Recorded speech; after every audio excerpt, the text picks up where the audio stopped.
शिवलली के चैनल पे आपका स्वागत है। अगर आपको सुहाग गीत सुनाने जा रही हूँ, अगर आपको अच्छा लगे तो ज़रूर से ज़रूर सब्सक्राइब करना नहीं भूलिएगा, लाइक ज़रूर दीजिएगा। धन्यवाद आपका।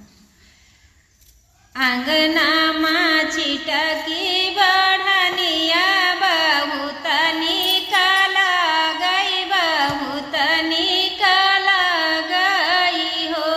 आई हो बहिरे से आए हैं ससुर तो बउहर से अरज करई, बउहर से अरज करई हो। बउहर आठ मास नाउ लागे बीरना नहीं आए, बीरना नहीं आए नी हो।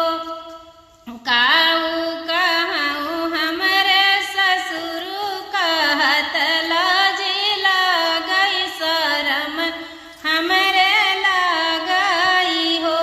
ससुर नान्हे ना मर गई मुअरी मैया, बपैया जुआगी होई गे, बपैया जुआगी होई गए हो। ससुर छुअटाही बाटे मुअरा बीरना, डगरिया नाही जानई, डगरिया नाही जानई हो। अंगना माँ छिटकी बढ़निया बहुत निकल गई, बहुत निकल गई हो। यही हो बहिरे से आए हैं जेठवा तो भयऊ से अरज करई, भयऊ से अरज करई हो।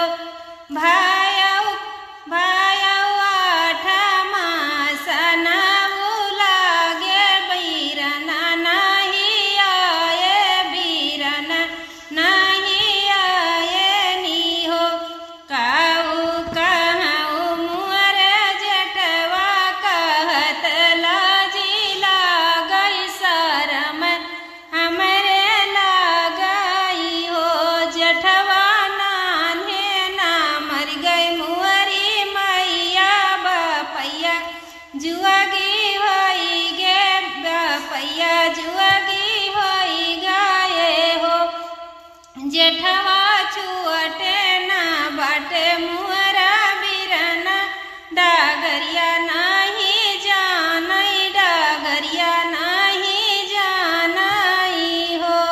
अंगना माँ छिटकी बढ़निया बहुत निकल गई, बहुत निकल गई हो। यही हो बहिरे से आए हैं देवरा तो भाभी से अरज करई, भाभी से अरज करई हो। भाभी आठ मास नाउ लागे बीरना नहीं आए, बीरना नहीं आए नी हो। काऊ कहूँ मुअरे देवरा कहत लजिया लगई, शरम हमरे लगई, शरम हमरे लगई हो। देवरा नान्हे ना मर गई मुअरी मैया, बपैया जुआगी होई गे, बपैया जुआगी होई गए हो। देवरा छुअटाही बाटे मुअरा बीरना, डगरिया नहीं जानई, डगरिया नहीं जानई हो। अंगना माँ छिटकी बढ़निया बहुत निकल गई, बहुत निकल गई हो। अगर आपको ये गाना अच्छा लगे तो ज़रूर से ज़रूर सब्सक्राइब करना नहीं भूलिएगा, लाइक ज़रूर दीजिएगा। धन्यवाद आपका।